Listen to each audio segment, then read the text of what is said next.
If you're trying to decide whether the Outer Banks actually fits your life and not just your vacation photos, this video is for you.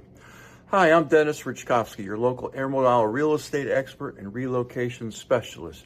My contact information is below, and yes, I answer every message. Today we're continuing our beach town comparison series, and we're looking at Emerald Isle and Kill Devil Hills. This is not about which town is better. It's about which one fits the way you actually live. Let's dive in. On the surface, Emerald Isle and Kill Devil Hills are both barrier island towns along the North Carolina coast. They both offer ocean beaches, salt air, seasonal storms, summer crowds, and the kind of sunsets that convince people they want to move to the beach.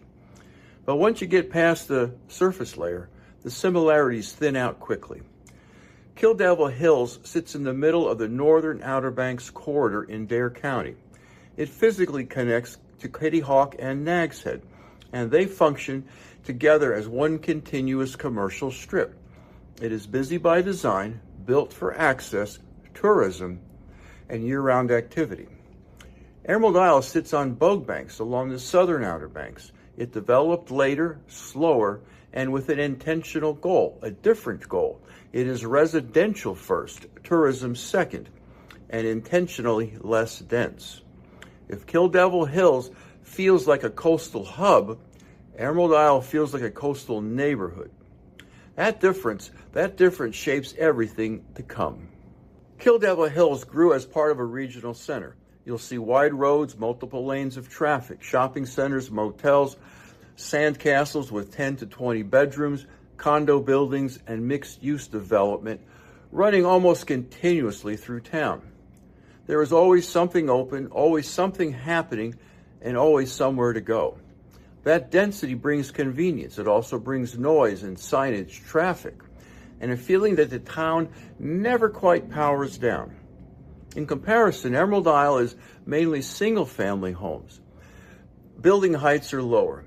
There is no long corridor of condos. There is no commercial strip stretching from one end of town to the other.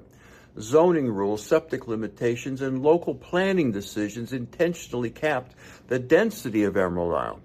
Those limits still matter today because they shape how crowded or uncrowded daily life feels. Neither development style is wrong, but one creates constant stimulation and the other creates space. Now let's consider daily life and friction. This is where the comparison becomes personal. In Kill Devil Hills, grocery stores, pharmacies, restaurants, and services are right there. But traffic is a constant companion, especially in season. Summer congestion is not an exception, it is the baseline. You may only be driving a mile, but that mile often feels longer than it should. In Emerald Isle, there are fewer stores and fewer choices. Easy peasy. Traffic is light enough that most people barely register it, even in the summer. You rarely fight crowds just to live your normal life. If Kill Devil Hills lets you stay plugged in, like in your hometown, Emerald Isle rewards people with fewer interruptions between their front door and the beach. Kill Devil Hills has numerous public beach accesses, many of them lifeguarded during the season. The beaches are easy to reach, they feel energetic, social, and shared. That energy works for some people, for others it feels crowded.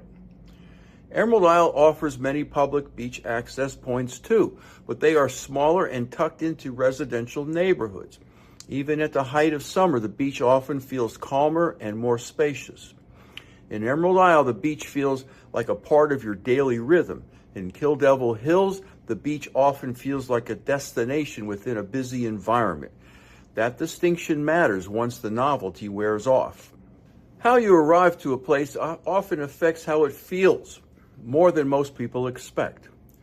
To reach Kill Devil Hills, most visitors cross the Wright Memorial Bridge. You are immediately entering the busiest part of the Outer Banks, what I call the Outer Banks corridor. Seasonal backups are infamous, and once you arrive, you are still navigating traffic inside a dense corridor. To reach Emerald Isle, you cross the Cameron-Langston Bridge. It's a simple two-lane bridge about a mile long. Traffic thins almost as soon as you cross it. and the pace changes right away. From Raleigh, Emerald Isle is roughly 2.5 hours. Kill Devil Hills is closer to 4 hours, but that's before summer congestion. Make that commute with 2 children and you quickly discover that distance isn't measured in miles. It's all about being measured in mental effort. And now for my dentist fit test. If you want walkable access to restaurants and shops, constant activity, and a town that feels alive almost all the time, Kill Devil Hills may suit you very well. If you want a residential rhythm, quieter beaches, fewer daily decisions, and a place that feels like home first and a destination second, Emerald Isle tends to feel better. Neither choice is right or wrong, but pretending they feel the same is how people end up feeling unhappy after the first year. If this comparison helped, the next video you should watch is Emerald Isle versus Duck, as it highlights a very different type of coastal lifestyle, and I leave a link for that below. If you found this helpful, I have a free resource that goes deeper. Text the word FREE to 919-308-2292 and I'll send you my book, Live Where You Vacation. It's a deep dive into living on the Outer Banks of North Carolina with a special focus on the Crystal Coast, Bogue Banks, and the town of Emerald Isle. And when you subscribe to this channel, you're joining a small but growing group of people who care about clarity more so than hype, and who help shape what I cover next. Thanks for watching, and I'll see you in the next video.